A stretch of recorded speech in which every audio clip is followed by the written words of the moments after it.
Today, we're talking about Jeff Bezos beating out Elon for the richest man in the world award, Bitcoin defies all odds and has smashed its previous all-time high, and hundreds of thousands of salmon died in an attempt to remove a dam from the Klamath River. All in this Wednesday's episode of...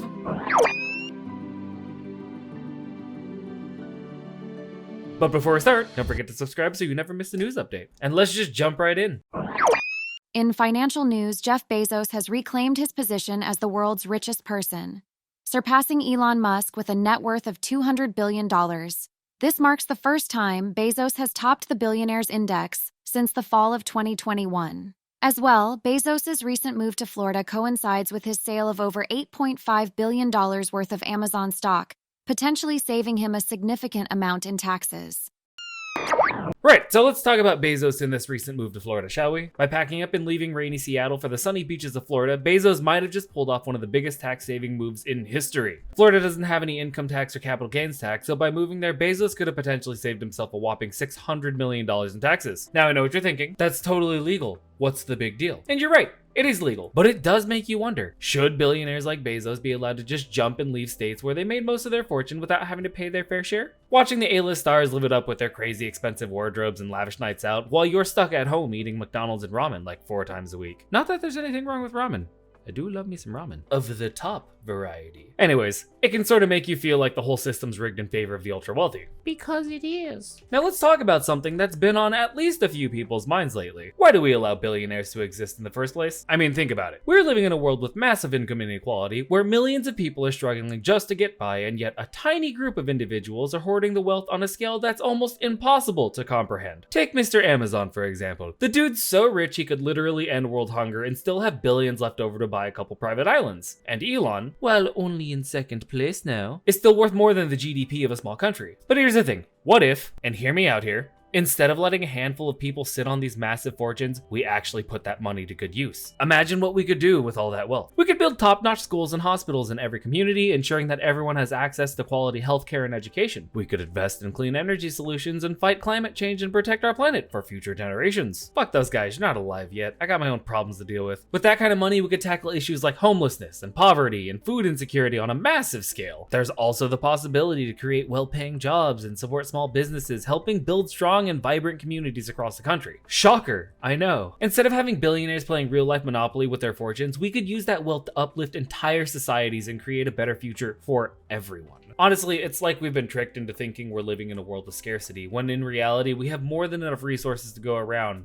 They're just concentrated in the hands of a few. Now, I'm not saying we should just go around seizing people's assets or anything like that, but maybe it's time that we have a serious conversation about things like wealth taxes, closing tax loopholes, and finding other ways to distribute resources fairly. Because at the end of the day, do we really want to live in a world where a small group of people have more wealth than they could ever possibly spend while others struggle just to survive? And by others, I mean me and you. We really should be reevaluating our priorities and start using collective resources in ways that could benefit society as a whole, not just the ultra rich. By the way, I'm not like an outright socialist or anything, but when you think about it, allowing billionaires to exist is like giving one person an entire buffet while everyone else has to split a single plate, so, you know.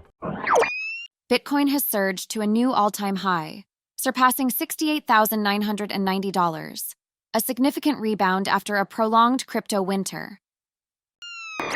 Right, so Bitcoin has smashed through its previous record, climbing over $68,990. Of course, true to crypto's volatile nature, it quickly retreated after hitting this milestone. 1 step forward, 2 step backs. It's okay, name of the game. What you gonna do? So you may ask, what's been fueling this insane rally? I thought Bitcoin and crypto were dead, just like most people. Not me though, don't worry. Full disclosure, I may or may not have something. Well, it seems that the SEC finally gave their blessing by greenlighting almost a dozen Bitcoin ETFs.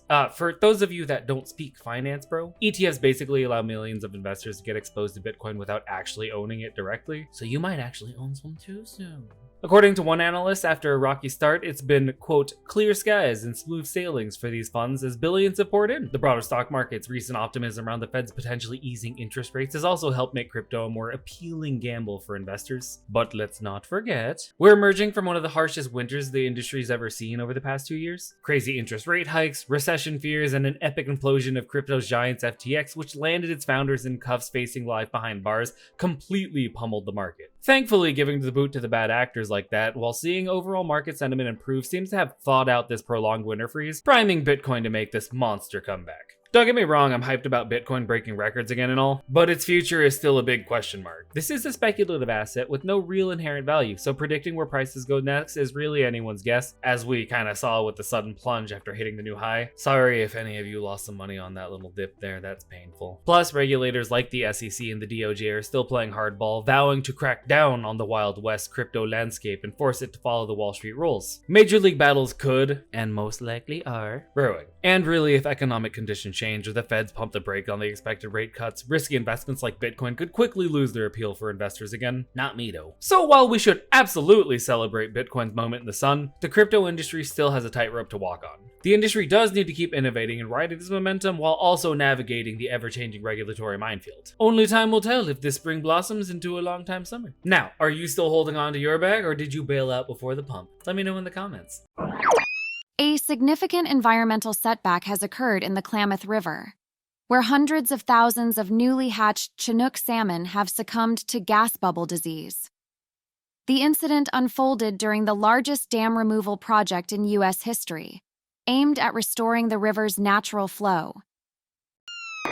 So here's the deal. They're dismantling these giant hydropower dams along the Klamath River, which runs through Oregon and California in order to restore the ecosystem to its natural state. Pretty noble cause, right? Except last week, when California's Wildlife Agency released over 800,000 baby salmon into the river, hundreds of thousands of those little dudes tragically bit the dust. The culprit? Well, that would be an open tunnel at the base of this 173-foot iron gate, which allowed water to flow through freely for the first time in ages. But for the tiny salmon fry, it was essentially a lethal pressure cooker. As one official so eloquently put it, it's like sending kindergartners through military boot camp. The dead fish were displaying all signs of gas bubble disease from the water pressure changes. We're talking popped eyeballs and everything. Just a fucking wild way to die, honestly. Now, officials are reassuring everyone that this is just a temporary setback in the restoration project. With millions more fish still waiting to be released, they're optimistic that once the remaining dams are finally gone next year, the salmon runs can restart without any more gruesome casualties. But I mean, it's a lot of free sushi, so. Of course, there are critics sounding off about the potential toxic sediment getting stirred up as they drain the dam reservoirs. But the wildlife folks are brushing that off, claiming that the river's water quality is still suitable for swimming, let alone fish. So yeah, so while the initial release turned into a fishy massacre of just epic proportions, everyone's still holding out hope that this is just a temporary bump in the road to finally undamming the Klamath and letting it flow freely once more. And on that, I'm gonna call it. If you haven't already, hit that like button, show some love. But until next time, bye.